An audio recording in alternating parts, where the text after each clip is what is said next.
Lisa. I am 19 years old. I'm from São Paulo. And currently I'm struggling to get into a psychology college. Nice to meet you all. And I'm really excited to talk about this topic. Great. Thank you, Mel. So as I was saying, Djamila Ribeiro, she is a Brazilian Black feminist philosopher, and she is also a journalist. And she wrote this book, Short Interracist Handbook. And in her book, she calls upon white people to take responsibility and change some attitudes and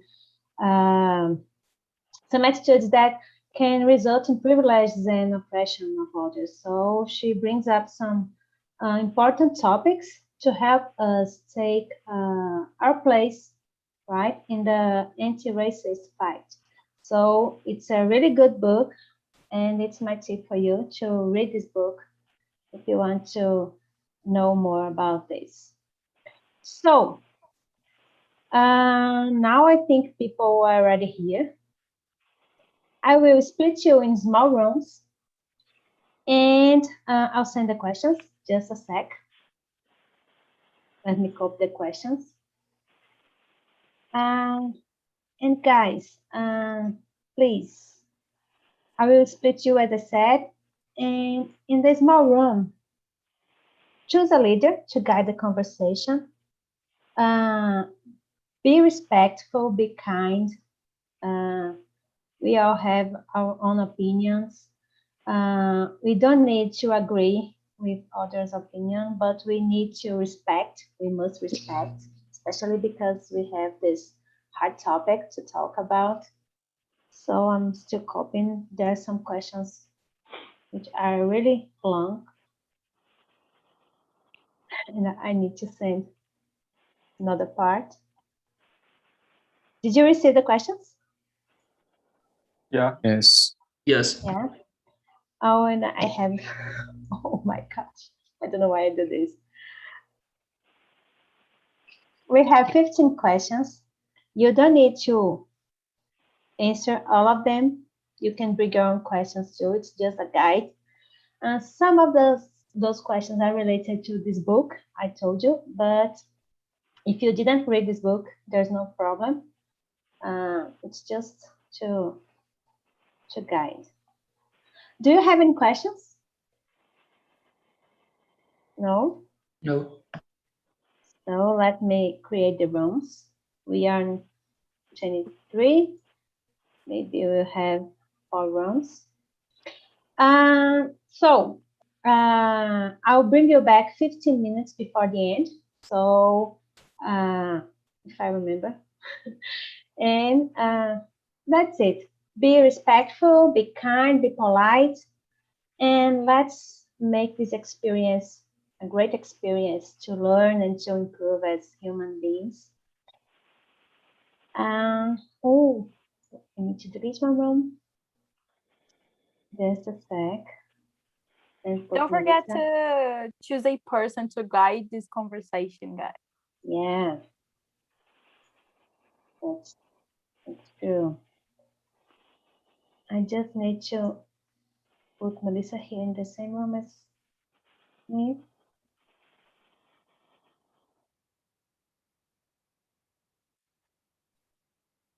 Okay.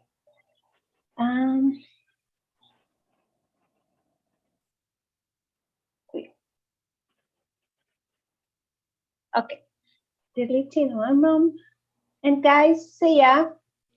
Have a great conversation. And if you need some help, you can just come back to the main room or press the button, ask for help, and I'll try to help you. Okay? See ya.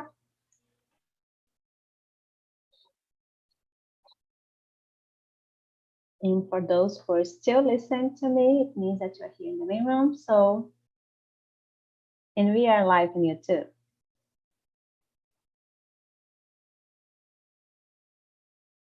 Great. Great. Yeah? Yeah. So, let's start presenting ourselves. Manu, please.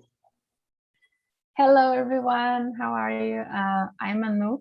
I'm from Rio. I'm 40. What else? I used to live in São José dos Campos, countryside of São Paulo.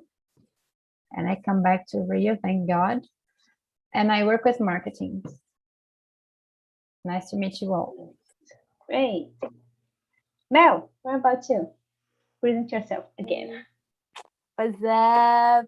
I'm Melissa, but you can call me Mel. I'm 19 years old, and I'm a co-host here at the Aprendi. And also, I'm trying to get into a psychology college. Nice to meet you all. Great. And you, Michael? Hey, how are you today, guys? Great. All right. Well, this is Michael here. I'm Argentinian, half Argentinian, half Brazilian and Mexican. I'm a mix of some nations. And I really like languages, speak, as you can see, and I really like to dancing. I work for an American company in the IT department, and that's me. If you have any further question, just send me a message. Great. What about you, Wendell? Good evening.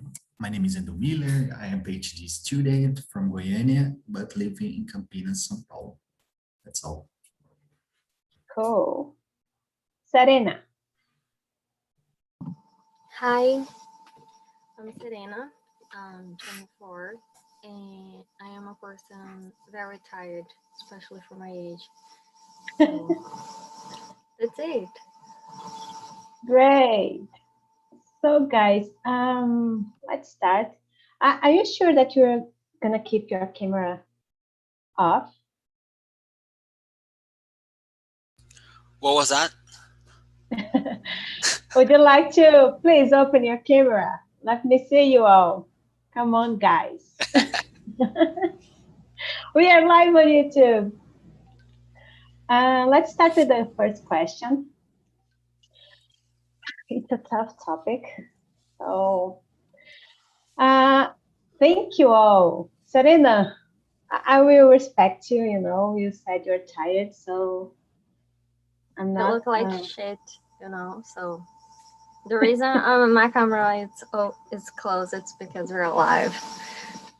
Okay, no problem. So, first question, guys, is when did you first learn about your own racial identity? Did you learn about it at school or at home? Endo, let's start with you. Yeah, I learned on the streets, you know, living a very rebel life, you know. No, but that's true, you know, I learned, you know, living, because it's some knowledge that I didn't have, you know, in my family. So I have to I have to learn from other ways. And reading a lot, you know, and living, not than reading, but living a lot. Yeah, hard. And you, Mel? So to be honest, I'm not aware of my ratio, you know. I'm really not. I'm struggling until these days to find out if I'm black, if I'm white girl. But anyways, once I heard that your race, actually, let me correct myself. Is it? Yes. My racial identity. Also heard that that has to do with how you feel when it comes to society, you know. It depends it depends on the experiences that you have living your life and so on. To make it clear, to make my words clear, it's like there are some experiences that I lived in my life which made me made me think on my racial identity. Like sometimes I remember that I was bullied to because of my hair or because of my physical traits and because they are too big and so on.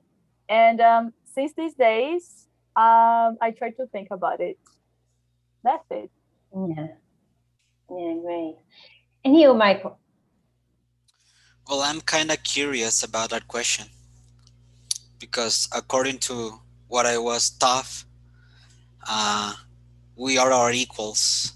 So if I have an answer for that, I would say that my racial identity is human. I just know about racial issues in Brazil when I was living in Brazil. But in my native country, we are all equals. So I'm kind of confused right now. I don't know. I mean, I'm super aware about the racist problems. You know what I mean. I know the racist history, the slavery, and everything. But fortunately, I haven't lived that situation in my country, in my native country. I was close to that situation when I was studying in Brazil. Actually, I was studying Serviço Social. So we always talk about social and racist issues, but I personally haven't lived any situation, maybe because I'm kind of white. I don't know. White privileges, they say. But yeah, I will say we are humans. I am human. That's my racial identity. Great. And you, Serena, what about you? I truly don't remember, because I can put a pin on a date and say, oh, this is when I learned about it. But I think it was at school, especially about ethnic identity, because I over the past years, I was learning what Michael said, about race and how this is a social construct and not a biological thing. So I think it was at school when I was a kid. I was already aware of that. Great. And you, Manu? Oh, I remember so clearly. It was in preschool, and I studied in a class only for white people. And in 1 year, a black boy entered, and all the class leave them leave them alone. And my teacher in preschool asked for all the fathers and mothers to buy, I don't know how to say in English, pasta d'água, but pasta d'água, we don't have pasta d'água in black, just in white at the time. And she painted us all to show us that we are all equal. And that works at a time. And after that, the black boy got into our circle and spend time with us and play with us. But just after that, but today I don't agree with the color that the teacher painted us, but at a time it was the thing that she could do to bring the boy to the class and play with us. Yeah, and to be honest, I'm just like Mel. I don't remember actually when I first learned about it.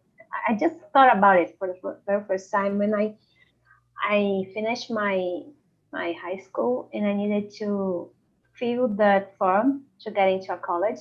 And there they asked race. Oh my gosh, what do I do? Yeah. Because I have no idea if I'm white, if I'm pardo, I don't know how to say this. If I'm, and look at me, almost, So that's when I thought about it. Michael, would you like to say? You make me remember. I have the same experience in the SUS. When I went to the SUS for a flu, they asked me what is my race? Yeah. Yeah, I had to ask to the nurse in front of me. What do you see in What do my? you think? Am I white? Am I pardo? Am I preto? Yes, Oh, yes, okay, and yeah. yeah. So, guys, let's move on to the second question. What do you understand by racism? And what was your earliest memory of becoming aware of racism? Serena, would you like to start? Yes. For me, it was in primary school. First, the thing that I understand by race is it's the classical. When you judge people, they're different as inferior, especially the white people do it. And my earliest memory about that was in primary school.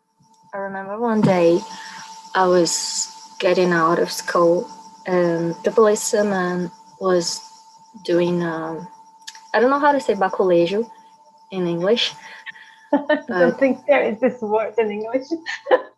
yeah, I have no idea, but they were doing baculejo. And they was doing only to, black boys. And this was very shocking. I was like very kid. I was a child, and sadly was something that I used to see a lot. So I grew up in a very poor neighborhood, so this was even more evident. Yeah, thank you. And you, Wendell, what's your thought on it? Yeah, I agree. I think racism is that concept that there is a Tunisian superior and inferior, and the tentative to oppress and to harm another ethnicity. So that's how I understand. She was told the rights and something like that. The earliest memory I become to, I don't remember. I really don't remember. No, I'm thinking I'm on the process. I'm the process to really understand. As a touchable thing. I'm building this huge knowledge because the past I only nowadays I can only remember some things that now I understand. Oh my God, I remember when that thing happened in the past, and now I can understand more. Yeah, that's it. Yeah, great, thank you. And you, Michael? Well, I think racism is a social construction that some part of the society create in order to overcome to another part of the society. It doesn't matter religion, sex, it works in the same manner. Some part of the society overcoming to the other part of the society. And I was aware of that situation when I was living in Brazil, basically. Yeah. Yeah, great. And you, Mel? All right. So I think wait, let me check the chat again. Let me just check the question. Oh, so I'd like to answer the second question. That is kind of an EBD question. My earliest memory of becoming aware of racism, it started when I started to show up to places like malls in downtown or libraries, places related to culture. And I couldn't see Black people there, especially when I used to work in a buffet. I used to work there as a monitor. And I was there and I didn't see any Black man or Black woman there. So I become to be very bothered when I show up to specific places and I couldn't see black people there. So I think I started to get bothered and started to think more about it. Yeah, And that's it. Yeah, great. Who else? I don't know. So, for me, I think it's we still have people here coming. Yeah, we don't have any more. So that's pretty much what you said. No, I think racism is when someone treats another person differently because of their skin color or their beliefs, their culture, and that's pretty much it. I don't remember actually when I become aware of it. I don't remember. Maybe at school. So let's move on. Manu, are you there? Yeah, I'm here. So, answer the second question, please. What do you understand by racism, and what was your earliest memory of becoming aware of racism? Racism for me is when one population finds itself superior to another, and I don't know how to answer. I think the case that I told in the first question, because I live with a lot of Black people in my life, and I think the case that I told you in the first question, the boy in my classroom, it's the first contact that I had and become aware of racism. Yeah, great. Thank you for sharing. So let's move. I guess everybody. Yes, my voice is. I don't know what's going on, and I can hear myself. I don't know what's going on here. Let's move to the next question. What's the difference between being non-racist and being anti-racist? Mel, would you like to start?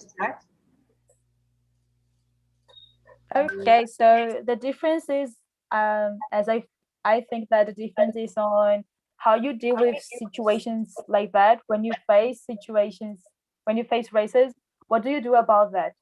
Do you remain quiet, or stand, or do you stand and fight against it? You try to change it somehow. I think it's all about it. It's about how you deal with it. Because staying quiet and doing nothing about it just means that maybe, I don't know. You got this. I think remain quiet, it's not helping the situation to fix all these social issue. Yeah. And you, Serena? I couldn't say better what Mel said. Being non-racist, it's when you don't commit these attitudes that is characterized as racism, and being against anti-racist is the most important thing. It's when you acknowledge that it's not acceptable and you fight against it, especially if you are a privileged person. I think it's more than your. Como é que fala dever mesmo? More than your obligation to do it. Great. With you. And you, Wendell, in your opinion? Yeah, I agree. I understand that to be non-racist is a kind of passive, behavior that, yeah, I'm not racist, but, the society's going on just, and be anti-racist, is something that you really matter with the things, and I was sharing with some of roommates here on Empreendi that, it's kind of to think about the environment, the forest. You need to preserve the forest. We need to preserve the seas, the rivers and all the nature, because we live on Earth. But the people don't think the same, about the human beings, that we live to to deal with the difference, the diversity, and so on. It's something that I don't know if we start to think like this. I don't know if we can, because we have so much problem. So to be anti-racist, I know, I understand that that's something like that. Great, very good. And you, Michael, what about you? Yeah, I think racist people is the beginning, which means it's people that is not aware of the racist problem. The non-racist people is in the middle. I mean, they know, but they are not involved in the situation, in the social fight about it.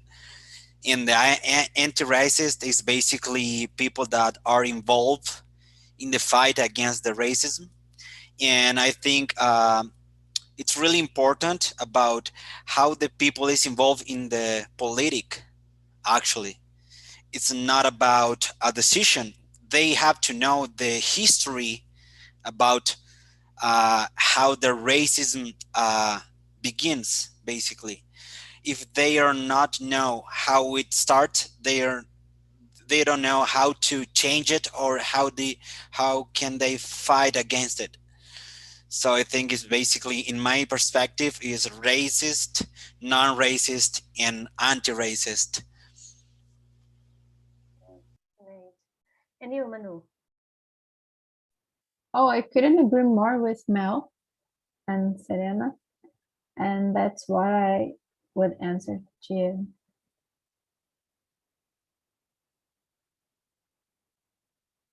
I think I froze. No. No, I think she's done. Yeah. Yeah. So, Manu.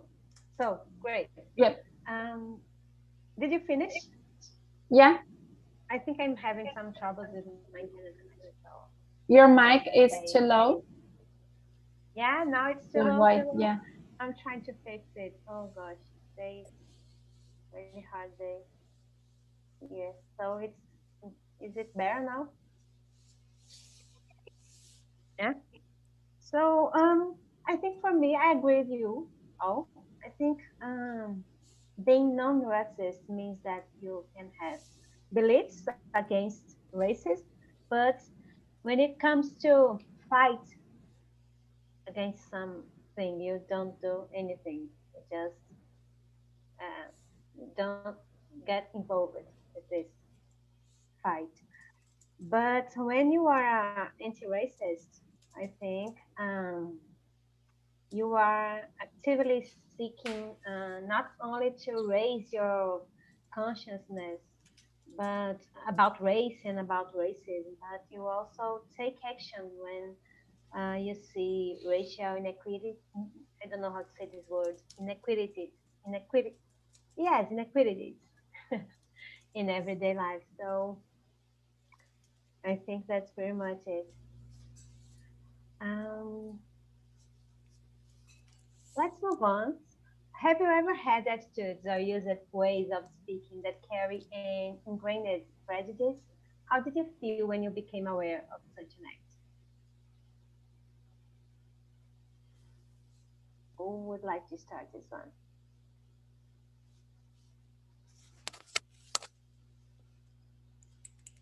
Yeah, I can start.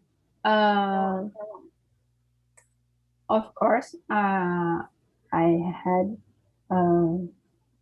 some attitudes, especially here in Rio, when you walk in the street and there's only you and the black guy.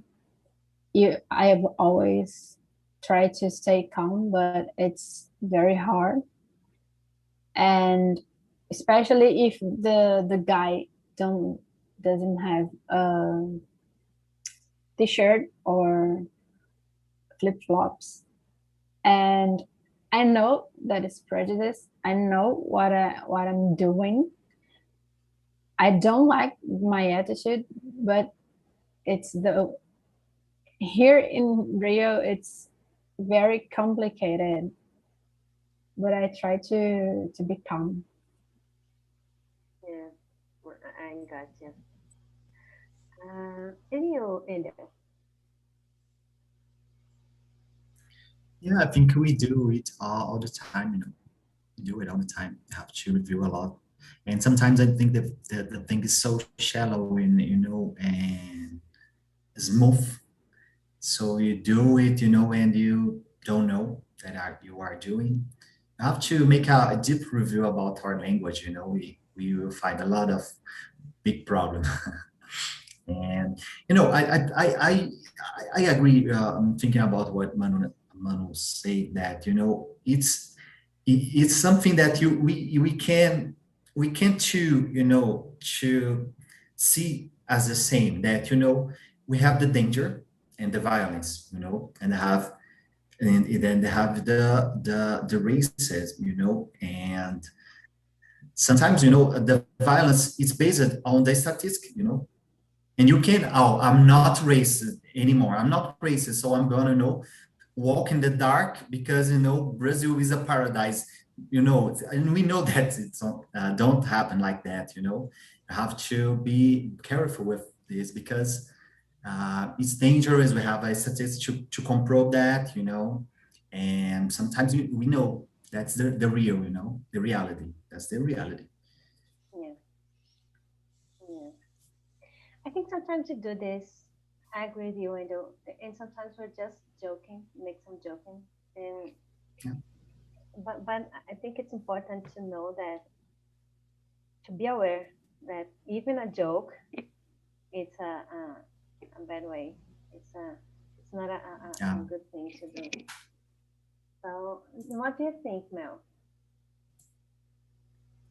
So I partially agree with you guys because as Djamila stated in her book, we live in a racist society. So it's pretty hard to avoid those kinds of stereotypes, these kind of mindsets. Pretty hard because we live in a racist society. And again, as she stated in her book, she said that everybody is racist. The thing is, try to be aware of it, especially, anyways, try to be aware of it and try to fix this kind of mindset. Educate yourself, re-educate yourself and stuff. Personally, I can't think of a situation right now, but of course I had this kind of attitude. Of course, mainly jokes about it, and it's pretty sad because in my household, these kinds of things are pretty normal, pretty usual. And I see myself trying to educate my loved ones, and it's pretty hard when my loved ones have these kinds of attitudes. But anyways, nowadays I'm trying to get aware of it, and that's all. Basically it. Great. And you, Michael?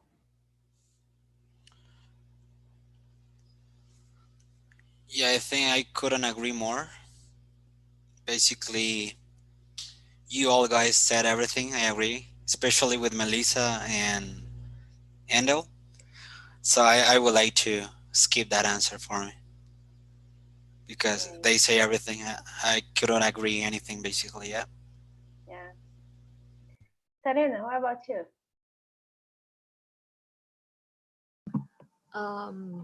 Yes, I definitely already did that. And uh, how, especially when sometimes it's not even a joke. It's more like common expressions that when you become aware of what it did that means and what's the history about it, you understand how incorrect it is to use these kind of things in your daily communication. And sometimes I feel ashamed because, like, oh my God, how did I never pay attention to this before? But mostly I try to be comprehensive about myself and understand that I need to learn even more because it's very complicated, and I'm trying to be empathetic, you know, like, what if this goes in the other way around? So it would be like shit. And I try to change after that. So I guess everyone already answered this one, right? Let's move on. Let me skip some questions here because I have a lot of. Oh no, I'm gonna ask this question. Have you ever used the phrase, the sentence, "I'm not racist" before? And how can this sentence keep us from examining our own ideas, thoughts, and actions? I did, you know, especially before when I didn't know, and when I didn't know actually what racist was, you know. I use it to say, "Oh, I'm not racist. I have black friends and I love them," and, you know. But yes, I use it to do this. But thank God, I'm improving, you know, as a human being. I'm learning, and I think that's the important thing to do: learn with our own mistakes. And I think when we realize that we do this, it's the first step to try to move and try to improve, try to learn, and try to be a better person. So when we have this kind of thoughts, we get stuck. You know, I'm good, and I don't need to improve. So yes. So who else? Who wants to answer this one? Mel. So I don't have much to say. I agree with you. I think a important step to try to re-educate yourself when it comes to these issues is recognize that you are racist. Everybody, you know, everybody. Because again, I will mention Djamila, we all racist.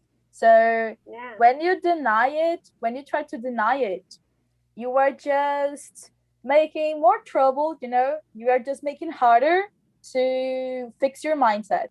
So I'm totally with you. I think the first step is recognize that we are racist, and period. Yeah. That's it. Andrew, what about you? Yeah, I agree with you. You know, I think it's funny because I'm not racist. You know, in that the intention that some people say, yeah, I'm racist. You know, it's an option. I'm racist. That's okay. No, but it's not true. Don't happen like that. So I agree with Melissa, and I think it's some of that terms, that become popular, in a time short period. Yeah, it's like sexual option, sexual option. Something like very full that then we understand that don't make sense. So we have to show with our acts, our behavior, you know, and yeah, that's it. Right. And you, Manu? Then I can recall. I think I've never used this phrase, and because I've always known that we are all racist, and I think that's it. And when I started studying more about this issue, I was wondering that I am racist, but I've never used this sentence. Why? Why you said you're racist? Because I have racist attitudes, but I'm aware of this. I try to be a better me, my better version of me. I study a lot. I read Black authors. I see movies from Black people, like screenwriters, I think that's it, and directors.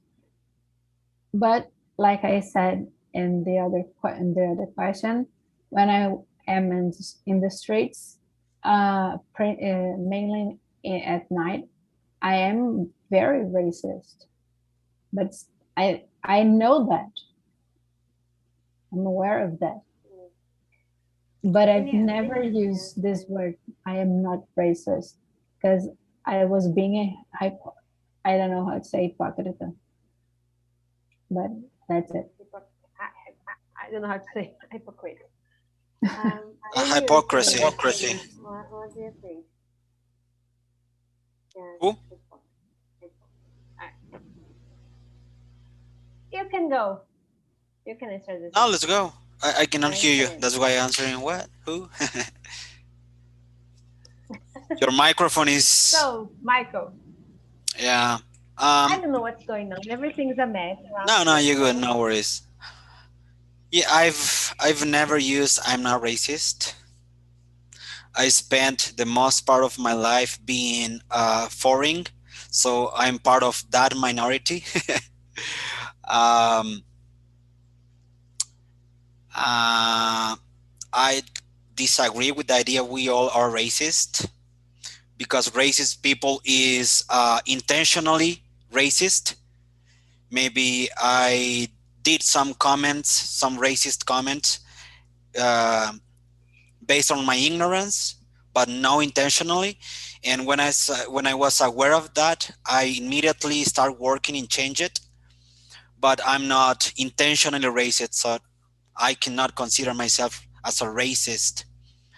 Maybe I have some racist thoughts or structural thoughts based on racism, but I'm not intentionally racist. If I said something racist, I would love to know, or if the people say to me that I'm being racist, I would love to change that, but yeah, I'm kind of, I'm not agree with that idea. We all are racist, basically. Yeah. Let me just add something, because your answer is racist. Mine? Yeah. Okay. Why? Because everybody is racist. I don't know if you know that you live in Mexico, right? Yes. Yes, and there's no racism in Mexico. I think it's aporophobia, not racism. Do you know what is aporophobia? No. No. Que eu vou falar em português um pouquinho. Eles têm medo aos pobres. Não tem nada a ver se você é preto, se você é branco. Se você é pobre, não importa o país que você vem. Eles... So, if you are a friend of a black guy, super rich, you're okay. And I was talking about Mexican economy, but yeah. I guess. All right. Yeah, that's crazy, and that's why I don't like to live here, but that's what I'm living, and I love this country, and I don't want to say anything negative about the country that embraced me as a foreign. Right. But I don't understand why my comment was racist. Okay. Yeah, I think we say we are racist because because our society, we have a structural racism deeply ingrained in our society because of our history. So that's why we say that we are racist. And if you observe that we live, for example, here in Brazil, more than 50% of the population is black, but we don't see those people in how can I say, in power positions, for example. Yes, mainly workplace. Exactly. Workplace. And it's everyone we talks don't about listen to them, everyone it's talks like about black people, but nobody talks about indigenous, for example. Yeah, that's so another it's racism. another kind of racism. Yes, Exactly. you know? Yeah. So, Yeah, definitely. yeah. So, Definitely. Sarina, what about you? Well, um, I never said this phrase before, and I agree with the sentence that we are all racist because when our entire society is built up on that, we get this influence early in our lives. So our mind, our bias, our projections, our prejudice, or everything, it's built based on that. The idea of being racist, it's not something individual anymore when the entire society construct this for us. So the process of understanding and changing the mindset and mentality and attitude is individual.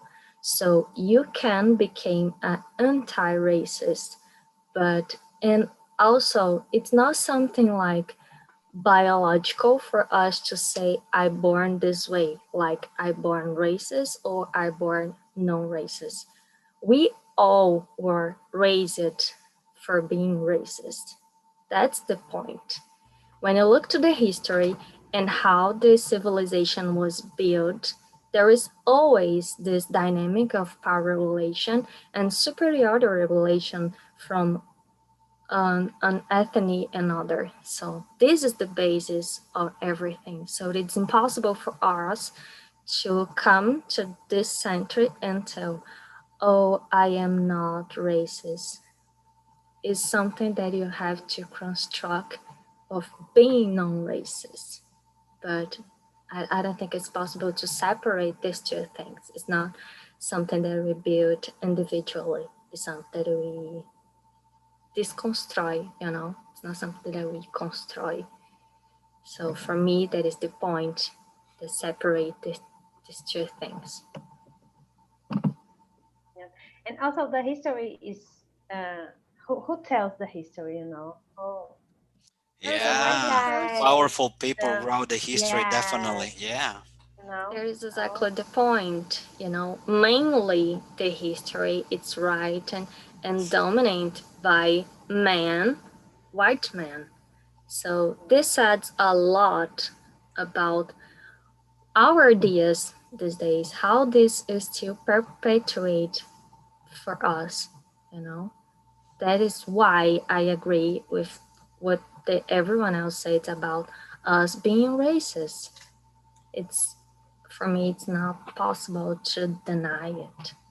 It's not an offense. It's reality. It's yeah, it's often taken by offense because we now understand how wrong is that. So our position is to work for changes. yeah, yeah, great deal. So I just noticed that we have 5 minutes and I need to bring people back. As always, I forgot to do this before. And let's see. Let's skip some questions. Oh, let me see. Let me choose one question here.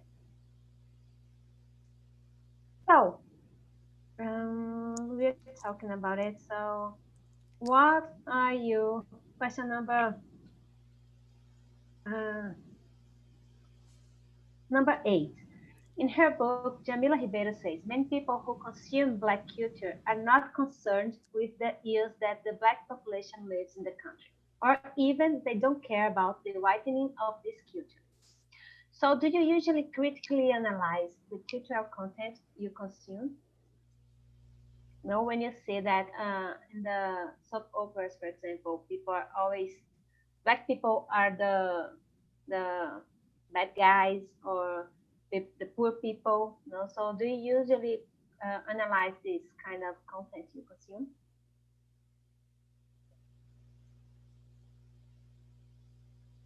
Mel.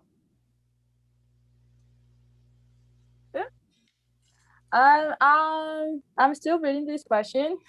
Just a minute. I didn't care about the visual critical. No, I must confess that I don't usually critically analyze the cultural content I consume. Like when I try to reflect on it,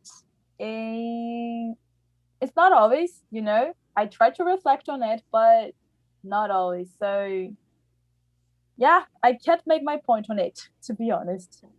Not yet. Okay. So anyone else wants to answer this one, or may I just finish the conversation in the main room? I think you can finish. Yeah. Okay. So may I send a message to Yuri? May I talk to him? To Yuri, yeah. He wanted to know about Motown. It's about Motown. Motown, it's a label. If you will look for, it's a label where there are a lot of black groups. So it's not a band, it's not a group, it's a label. You have to look for artists from Motown, and then you will find those artists. They make like soul music, funk, blues, all this kind of stuff. I think you like it, but it's a label. Okay, look for a label, Motown. Thank you, Carlos. Yeah, we are discussing about black artists, in general, was very nice. Great. So welcome back, everyone. I would like to know, how was it for you? How was the conversation? Besides all we have some issues here, but we had a good conversation. So how was it for you? Carlos. It was great. It was great. It was such a good talk. Sometimes it's hard to talk about it. It's controversial sometimes. It depends of the peculiarity of you going to talk, but it's a good topic, and I think it's useful to talk over and over about it. Great, good to know it. So I'm having some troubles with my connection. I don't know if I'm froze, if you can hear me. Yeah, we can hear you. It's all fine. Yeah. So, Israel and Marcelo and Isabel, how was the conversation for you? How was the experience? Great. It was really good. Enjoyed a lot. Great. Good to know that. So keep coming, guys. Actually, we are running out of time. We don't have time to talk more about it. Unfortunately, we couldn't answer all the questions, but maybe I can bring up this topic again in another opportunity. So I'd like to say you will receive a feedback on your email. Please answer the feedback. It's very important for us to keep improving TNT.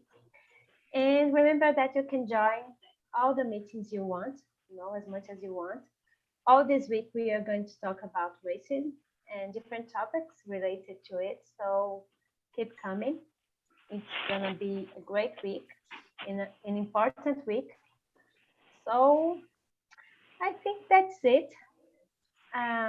Thank you for your support. Thank you for being here. Have a good night, you all. Thank you so much. You were great, such a great host.